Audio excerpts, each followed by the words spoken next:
Antônio Guterres, a grande liderança da ONU, anuncia que não vai participar da cúpula de paz ali na Suíça no dia 16 e 17, que foi proposto pela Ucrânia e pelos países ocidentais para liderar o processo de paz entre Rússia e Ucrânia. O que será que isso significa para o Zelensky? Falar um pouquinho também, pessoal, sobre dados da CIA que anunciam que Israel não pensa exatamente no futuro e na paz na Palestina, mas sim estabelecer os seus objetivos militares e, ao mesmo tempo, Israel consegue resgatar 4 reféns com sucesso, segundo Israel. Mas, segundo Hamas, a gente teve a morte de mais de 200 palestinos e mais de 400 feridos. Novos sequestros podem acontecer no futuro próximo, segundo a organização. Falar um pouquinho também, pessoal, sobre os BRICS que anunciam que são muitos membros que querem entrar para a organização e alguns devem ficar de fora num futuro próximo, segundo a Rússia, que é a presidente da organização, e falar também sobre os Estados Unidos que anunciam que podem mudar a sua doutrina nuclear, aumentar o número de ogivas nucleares e ainda mais as ogivas estratégicas, próximas dos inimigos, principalmente, claro, da Rússia. Vejo uma Guerra Fria 2.0 vinda por aí. Se vocês querem entender um pouco mais sobre esses assuntos, e muito mais também sobre geografia, geopolítica, atualidades, política, polêmicas, enfim, tudo para você se manter sempre bem atualizado, já se inscreve no canal, deixa seu like e compartilha esse vídeo, que o professor Ricardo conta muito com a sua ajuda. Belezinha? Para quem não me segue no Instagram, @prof_Ricardo Marcílio, e caso você queira ter acesso ao mais completo curso de Geografia, Geopolítica e Atualidades da internet brasileira, com aulas ministradas por mim, e uma equipe assim, galera, muito gabaritada de professores de História, Sociologia, Filosofia, link na descrição para o seu conhecimento, para o seu vestibular, para o seu concurso, eu tenho certeza que você não vai se arrepender, cupom ESFERA10 para mais 10% de desconto. Tamo junto? Então, bora lá pro vídeo, pessoal. Seguinte... Como eu falei para vocês na nossa introdução, de fato a gente teve algumas notícias relevantes relacionadas aos dados da ONU. Antônio Guterres, que é a principal liderança da organização, anunciou que não vai comparecer à cúpula de paz na Suíça.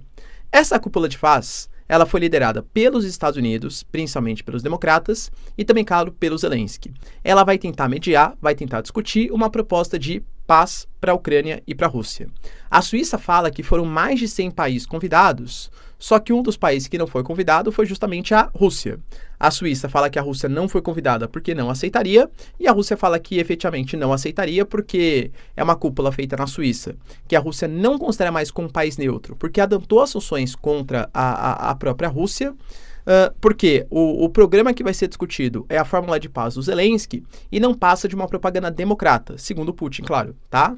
Porque foi um programa, uma cúpula proposta pelos Estados Unidos para tentar mostrar para o eleitorado americano democrata que os bilhões que foram gastos na Ucrânia para a guerra contra a Rússia não foram um desperdício de dinheiro, que há alguma chance efetiva de paz. Mas a Rússia não vai participar, e aí uma série de países também anunciaram que não vão, ou pelo menos não vão mandar os seus principais líderes, os chefes de Estado. E quando você manda, né? O ministro da Economia, o ministro das Relações Exteriores, o subsecretário do não sei o que lá, cara, é mais ou menos mostrando, né, um certo desprestígio à cúpula. Por exemplo, né, eu sempre comparo com as cúpulas que aconteceram sobre o clima. Você teve ali em Estocolmo, na década de 70, uma cúpula para falar sobre as mudanças climáticas. Cara, não foi nenhum chefe de Estado, porque ninguém ligava sobre o tema, né, na época. Hoje em dia, quando você vai ter a COP, não sei o que lá, a COP vem ali o Macron, vem o Biden, vem o Lula, né? Por quê? Porque esses caras querem mostrar para o mundo que é uma coisa que, pelo menos em teoria, né, pelo menos na parte geopolítica, é uma coisa que eles estão se preocupando, entende? Então, não mandar o chefe de Estado mostra muito sobre o que o país está falando sobre a situação. A China já falou que não vai mandar, o Brasil está na dúvida se não vai ninguém, ou se vai algum tipo de chanceler, algum tipo de embaixador. E, galera, convenhamos, nem os Estados Unidos, que é um dos países cabeça, um dos países pensante, vai mandar o Biden. O Biden, ele vai estar muito mais preocupado com a arrecadação de campanha, visto que nesses dias, ali na Califórnia, você vai ter um comício do Partido Democrata, com a participação do George Clooney, da Julia Roberts, enfim, para arrecadar fundos de campanha para a campanha do Biden. Lembrando que está numa situação complicada contra o Trump, que também está passando por várias condenações. Ou seja, as eleições americanas pegando fogo. Cara, talvez a principal organização que não tem que se preocupar com questões políticas, né? Que nem eleições e tal, que é a própria ONU, nem isso. O Antônio Guterres já anunciou que não vai participar dessa cúpula. Mas também deixou claro que enviaremos um representante adequado, sem ser o Antônio Guterres. o que parece é que sem a participação dos BRICS, a Índia, por exemplo, a África do Sul não vai participar. A Índia, por exemplo, talvez vá, mas não mandando o Narendra Modi, e sim algum subsecretário, algum ministro, é que há um certo desprestígio dessa reunião, visto que a Rússia não vai participar da cúpula. Convenhamos, pessoal, é tudo que o Zelensky não queria. Outra notícia que chama bastante atenção está ligada à operação que Israel fez, uma operação bem sucedida, feita ali no campo de refugiados, galera. Ali na faixa de Gaza, né? O campo de refugiados em Nuseirat, que conseguiu resgatar 4 reféns. Só que, em compensação, a gente teve a morte de 210 palestinos e 400 feridos. Enquanto Israel comemora e fala que isso mostra que o terror não tem vez contra o governo do Benjamin Netanyahu, ao mesmo tempo a gente tem o Hamas anunciando que foi uma operação que, para conseguir os seus objetivos, matou e feriu muitos palestinos. E, portanto, consequências seríssimas acontecerão. O Hamas garantiu que a maior parte dos reféns ainda estão sob domínio, estão sequestrados pelo Hamas, estão na faixa de Gaza, e que já que eles mataram muitos palestinos, novas operações podem acontecer no futuro próximo. Ou seja, muito bem sucedido por parte de Israel, por parte do Hamas foi visto como se Israel não tivesse querendo fazer um acordo e estabelecer uma paz, e portanto essa questão mais belicista vai continuar entre as duas organizações. Claro que agora, né, a inteligência está muito mais bem posicionada, muito mais bem preparada. Não sei se o Hamas conseguiria fazer uma incursão como fez no dia 7 de outubro, hoje em dia, né? Acredito que não, claro. Além disso, pessoal, a própria CIA, organização de inteligência ali dos Estados Unidos, mostrou para o governo Biden que o governo israelense ele está muito mais preocupado em tentar conseguir os seus objetivos militares do que exatamente pensar num dia de amanhã, num cessar-fogo, numa paz na Palestina. Convenhamos que não precisava de uma agência de inteligência para falar isso, né? O próprio Benjamin Netanyahu, o pessoal já falou, que eles só vão se envolver no pós-guerra após atingir os pontos-chave para a nossa segurança. Que, além da eliminação do chefe do Hamas, ou seja, do seu comandante militar, o Mohamed Deif, também conta muito possivelmente com a eliminação do grupo. E Israel já falou que o dia seguinte não tem consenso, tá? Alguns ministros pensam de um jeito, outros pensam de outro, mas deve envolver um domínio militar de Israel, coisa que os Estados Unidos e o Ocidente não concordam, mas também um governo civil com uma coalizão de países árabes. Já foi convidado Emirados Árabes, já foi convidado a Arábia Saudita e alguns membros da faixa de Gaza. Claro que sem a participação do Hamas e nem da Jihad Islâmica. Mas segundo os Estados Unidos, segundo a CIA pelo menos, né? Essa postura de Israel de não pensar no dia seguinte, só pensar nos objetivos militares, atrapalha o processo de paz.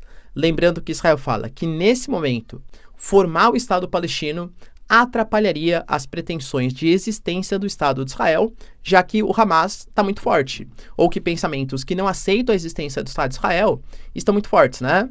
Mas enquanto isso a gente tem, por exemplo, a própria Noruega, a Espanha, recentemente a Eslovênia, países que passam a reconhecer o Estado de Israel. Ou seja, a situação vai se complicando para o Benjamin Netanyahu. Nesse momento, quem está na presidência dos BRICS, o grupo que conta hoje com Brasil, Rússia, Índia, China, South Africa, Arábia Saudita, Irã, Emirados Árabes, Egito e Etiópia, e deve contar no futuro próximo com Turquia e Tailândia. Tailândia, que eu falei lá no vídeo, tá? Só fazendo uma retratação. Eu falei que era o segundo maior PIB da ASEAN, que é um bloco econômico. Muita gente entendeu Ásia. Galera, não é, tá? Pô, da Ásia tem a China, tem a Índia, o Japão, vários países com PIB muito maior do que a Tailândia. A Tailândia é da ASEAN, não Ásia, tá? Mas enfim, a Tailândia que deve entrar também na organização. E a Rússia, ela está tentando mediar essa entrada de novos membros. Ela fala que existem mais de 30 pedidos, alguns já formais, outros ainda não formais. Segundo a Rússia, ainda não há espaço ou infraestrutura suficiente para abarcar todos esses países. Lembrando que é a ideia mesmo dos BRICS, tá? Fazer essa expansão, pelo menos da China e da Rússia. Porque a China e a Rússia falam que os BRICS agora têm que ser a voz dos países emergentes para uma democratização da geopolítica internacional. Já falei para vocês, vou repetir. Não porque China e Rússia sejam países democráticos, acho que, né, enfim, tá, não é nem isso que eles estão falando. A ideia é uma democratização, já que, segundo eles, os países em desenvolvimento, os países emergentes, nunca tiveram voz, já que o G7 sempre comandou as ações geopolíticas internacionais e agora eles querem ter voz. E os BRICS vai ser o canal de comunicação para isso. A Rússia fala que, como não tem espaço ou infraestrutura, enfim, para receber tudo nesse momento, a ideia é criar a experiência de um novo modelo, Estado sócio dos BRICS. Não sabemos exatamente o que significa isso, tá? Quem falou isso foi o Peskov. O que será que significa um Estado sócio? Porque lembrando, pessoal, se você pega, sei lá, o Mercosul tem os estados oficiais e os estados associados.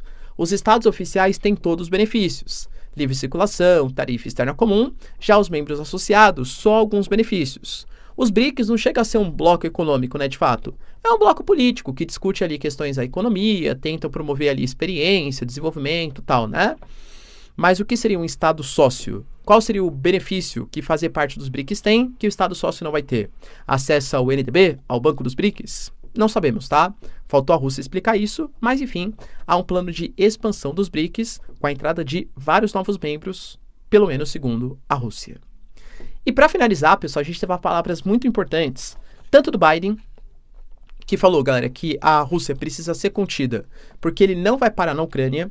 O Biden está em agenda oficial com Macron. Eu acho que isso é muito mais tom de campanha eleitoral também do Biden, tá?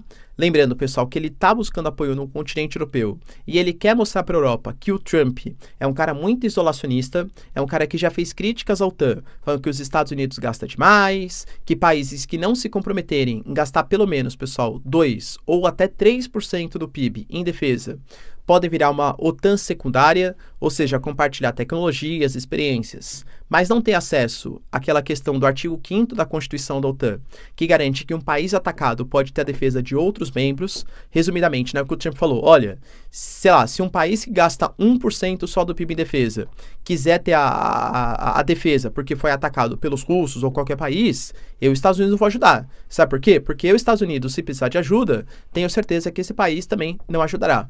O Biden quer mudar isso, ele quer mostrar que ele é diferente, que ele vai se unir aos europeus buscando por um mundo livre, né, por uma resistência contra os russos, que é o papo que os americanos têm com os europeus.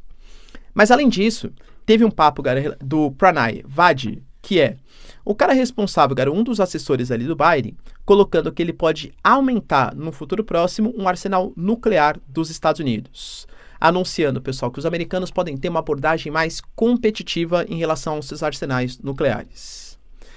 Os Estados Unidos, ele tem, ou pelo menos tinha um acordo chamado de New START com os russos, que garantia a redução das ogivas nucleares e principalmente das ogivas estratégicas, ou seja, das ogivas posicionadas em locais estratégicos pelos americanos.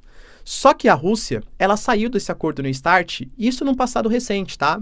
Porque, segundo a Rússia, um dos princípios que tinham para a presença nesse acordo no START era a fiscalização dos arsenais. Como os russos, eles estão sancionados, os russos não podem fazer fiscalização nos Estados Unidos. Como os americanos não estão sendo fiscalizados, é injusto que a Rússia seja. Além disso, ele fala que, por exemplo, a Rússia, fiscalizando o arsenal americano, não tem ciência de todo o arsenal que existe, por exemplo, do Ocidente, já que França, Inglaterra e outros países também têm. Já os americanos, fiscalizando o arsenal da Rússia, dão todas as informações para os seus aliados. Então a Rússia cria também uma fiscalização em cima dos europeus que também possuem armas nucleares. Fato é, pessoal, que o acordo no START é um fracasso, né, hoje, principalmente depois da guerra Rússia e Ucrânia, e os Estados Unidos estão com algum certo medo dos discursos do Putin. O Putin falou que, de fato, armas nucleares fazem parte da doutrina da Rússia, que se a Rússia se sentir ameaçada, sim, ela pode fazer uso de armas nucleares para proteger a sua integridade territorial, e principalmente do discurso da Rússia, que pode colocar armamentos em países próximos dos inimigos da Rússia, dando a entender que talvez Coreia do Norte, Irã, China possam receber esses arsenais. Vai lembrar, pessoal, que do dia 12 até o dia 17, coincidentemente, na mesma data, né, pelo menos parte dela, da Conferência de Paz na Suíça, que a Rússia não vai participar, vai ser o dia também dos exercícios militares entre Cuba e Rússia. Esses exercícios vão ter o deslocamento de um submarino de propulsão nuclear e navios militares. Para, de fato, cara, convenhamos, parece uma Guerra Fria 2.0, né? Crise dos mísseis. Os americanos não imaginam, não tem problema, tal. A Marinha falou que vai ficar de alerta, mas a Rússia fala que são exercícios cotidianos.